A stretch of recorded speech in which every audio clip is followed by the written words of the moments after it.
বনাবলৈ লৈছোঁ। প্ৰথমতে মই কেৰাহীখনত ইয়াত চাওক ধুনীয়াকৈ তেলখিনি দিছোঁ। তেলখিনি বেছি দিব নালাগে, জোখৰ পৰিমাণে দিব লাগে। তেলখিনি মই এতিয়া ধুনীয়াকৈ মই মাংসখিনি বনাম। প্ৰথমতে মই ইয়াত অকণমান বস্তু দিম। অকণমান মই চেনি দিছোঁ। চেনি বেছি দিব নালাগে, চেনি অকণমান দি দিব লাগে। চেনিখিনি দিলে মানে মাংসখিনি কালাৰ হয় আৰু মাংসখিনি খাবলৈও সোৱাদযুক্ত হয়। তেলখিনি গৰম হ'ল। তেলখিনি গৰম হোৱাৰ পিছত মই ইয়াত পিঁয়াজ দিছোঁ। চাওক পিঁয়াজখিনি দিছোঁ মই।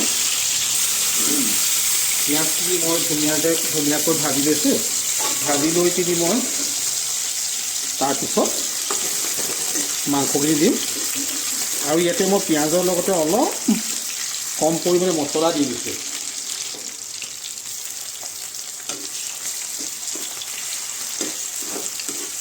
খাবলৈ দিছোঁ।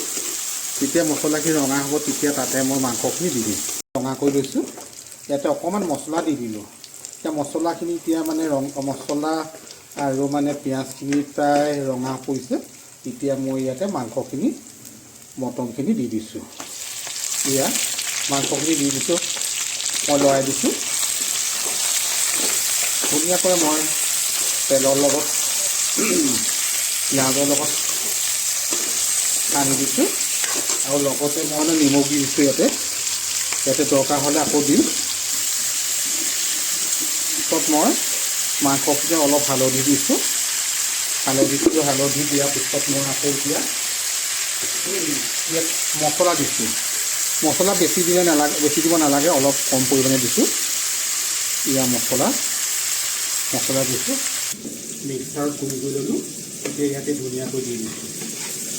ধুনীয়াকৈ দি একেবাৰে মই অলপ লৰাই দিছোঁ। মাংসখিনি কিমান ধুনীয়া ৰং হৈছে চাওকচোন। মই বিলাহী দিব লাগিব। বিলাহীটো ধুনীয়াকৈ কুটি লৈছোঁ। সেইটো চাওক বিলাহী।